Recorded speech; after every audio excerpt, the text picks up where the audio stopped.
एक राजकुमारी की छोटी सी गलती और एक बुरा ऋषि बन गया जवान।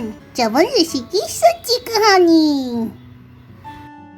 क्या एक बुरा ऋषि फिर से जवान हो सकता है? यह है जवान ऋषि और सुकन्या की अद्भुत कहानी, जहाँ एक छोटी सी गलती ने सब कुछ बदल दिया और सच्ची प्रेम और निष्ठा ने असंभव को भी संभव बना दिया। चलिए कहानी की ओर बढ़ते हैं। प्राचीन भारत की तपोभूमि में अनेक महर्षि मुनि हुए, जिनकी कथाएं केवल इतिहास नहीं बल्कि जीवन का मार्गदर्शन भी देती है।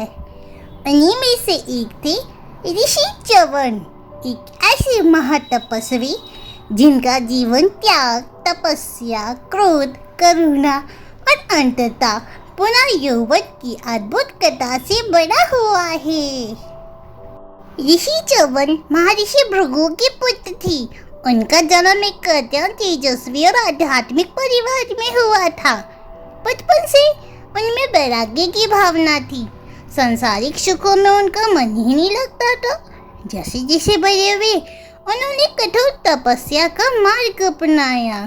च्यवन ऋषि एक घनी जंगल में जाकर गहन ध्यान में लीन हो गए। उन्होंने बहुत वर्षों तक बिना हिले डुले तपस्या की। समय के साथ चीजें बदलती चली गई। एक समय था, उनके शरीर पर दीमकों ने बाम भी बना ली थी। उनका पूरा शरीर मिट्टी और घास से ढक गया। केवल उनकी आंखें हल्की सी चमकती दिखती थी। उनकी तपस्या इतनी गहरी थी कि वे बाहरी दुनिया से पूरी तरह अलग हो चुके थे। और एक दिन उसी जंगल में राजा शाती और उनकी राजकुमारी सुकन्या का आगमन हुआ। एक दिन राजा शाती अपने परिवार और सेना के साथ उसी वन में भ्रमण करने आए। उनके साथ उनकी सुंदर और चंचल पुत्री सुकन्या भी थी। उनकी चंचलता सदैव उनसे कुछ अजीब से कार्य करवा देती थी। जब सुकन्या वन में घूम रही थी तो उन्होंने कुछ अजीब सा देखा। उन्होंने देखा मिट्टी की बांदी, जिसमें दो चमकती हुई बिंदु दिखाई दे रही थी और वो उसे छूने की चेतना कर रही थी। क्यों ना मैं इसे छू लूं एक बार।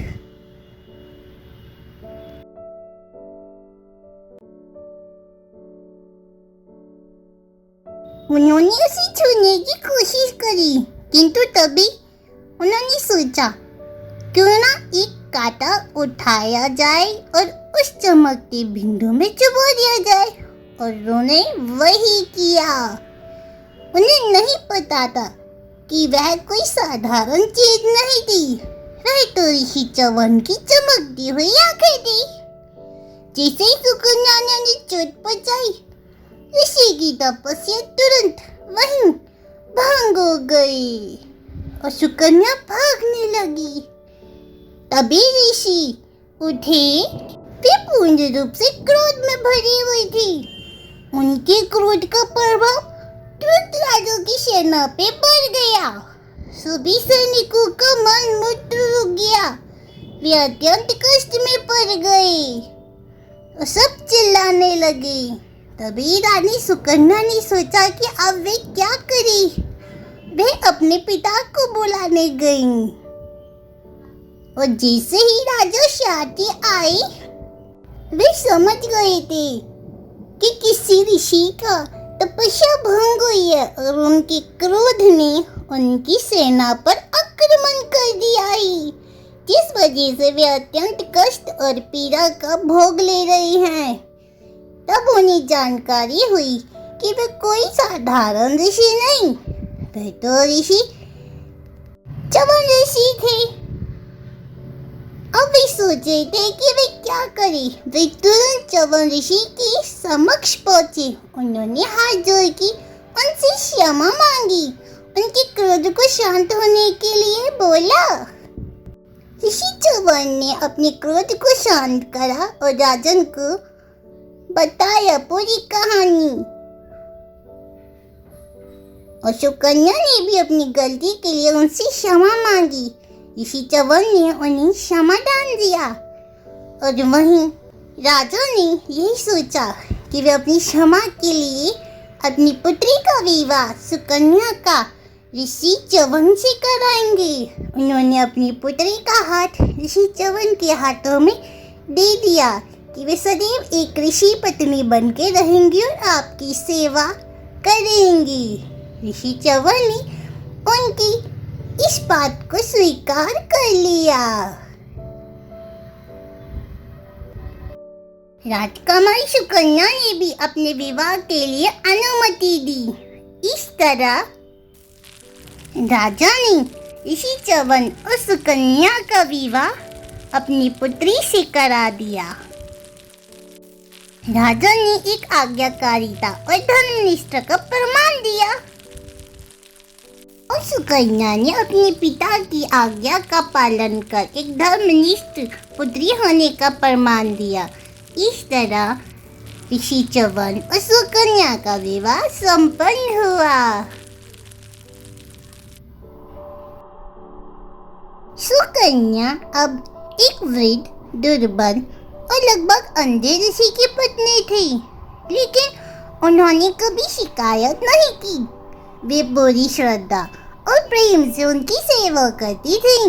वे रोज उनके लिए भोजन बनाती, उनकी देखभाल करती और हर परिस्थिति में उनका साथ देती थी।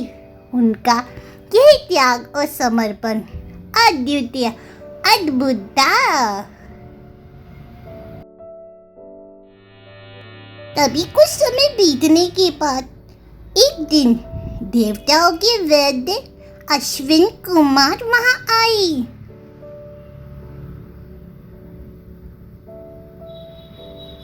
वे सुकन्या की समर्पण, त्याग और प्रेम को देख के अभिभूत हो गए। उन्होंने एक निर्णय लिया कि वे सुकन्या से बात करेंगे।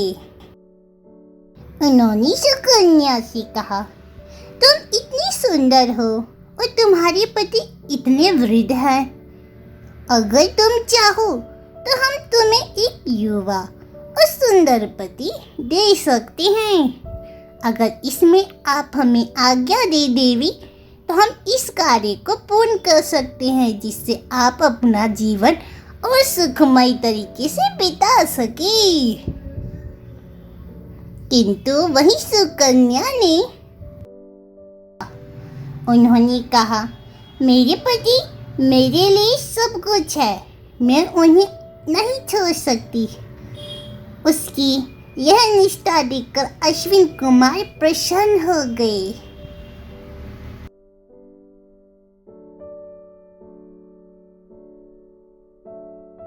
उन्होंने उन्हें समझाया, अगर तुम चाहो तो हम तुम्हारे पति को युवा बना सकते हैं।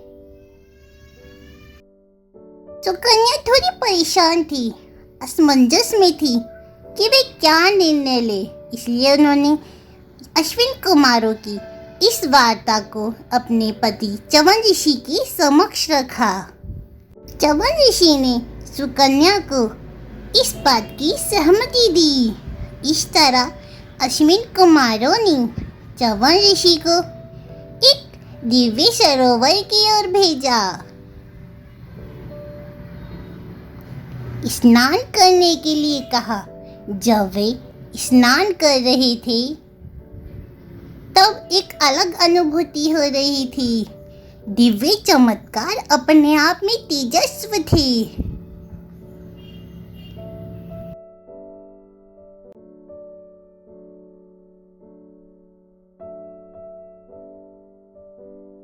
जैसे ही च्यवन ऋषि स्नान कर उस सरोवर से बाहर निकले, अब समस्या ये बन गई थी कि तीनों, दो अश्विन कुमार और एक च्यवन ऋषि, एक जैसे दिखाई दे रहे थे। सुकन्या को पहचानना था कि उनके असली पति कौन है। सुकन्या असमंजस में पड़ गई, किंतु उनके लिए ये कार्य इतना भी मुश्किल न था। अपनी सच्चे प्रेम और निष्ठा के बल पर सुकन्या ने सही पहचान कर ली और उन्होंने बताया कि ये उनके पति हैं। सौम्य रूप, कोमल मुस्कुराहट और भावपूर्ण हृदय जो केवल उनके पति च्यवन ऋषि का था। च्यवन ऋषि उनके इस प्रेम को देख के प्रसन्न हो गए।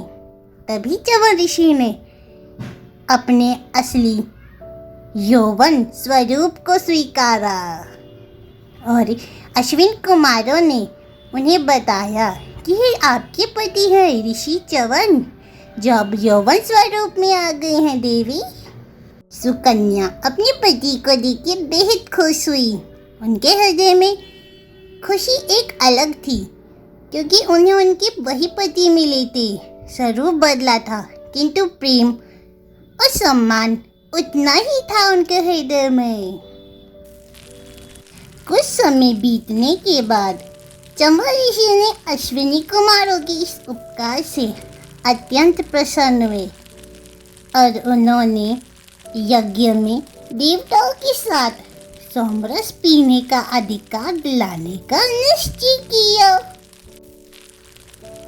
इसलिए उन्होंने यज्ञ को धारण किया, किंतु किसे ही पता था कि अगले पल क्या लिखा है। तभी बादलों में अलग गर्जना हुई, तेज बारिश, आंधी, तूफान, और वहीं दिखे देवताओं के राजा इंद्र, जो अपने हाथ में वज्र लिए बैठे थे।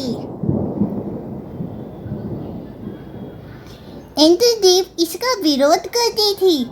उनका मानना था कि अश्विन कुमार देवताओं की श्रेणी में नहीं आते। जब यज्ञ हुआ और ऋषि च्यवन ने अश्विन कुमारों को सोमरस देने का प्रयास किया तो इंद्र ने क्रोधित होकर वज्र उठा लिया। तभी ऋषि च्यवन ने भी अपनी तपस्या की शक्ति से इंद्र को रोक दिया। इंद्र का वज्र वहीं रुक गया। अंततः इंद्र को झुकना पड़ा और अश्विन कुमारों को उनका अधिकार मिला।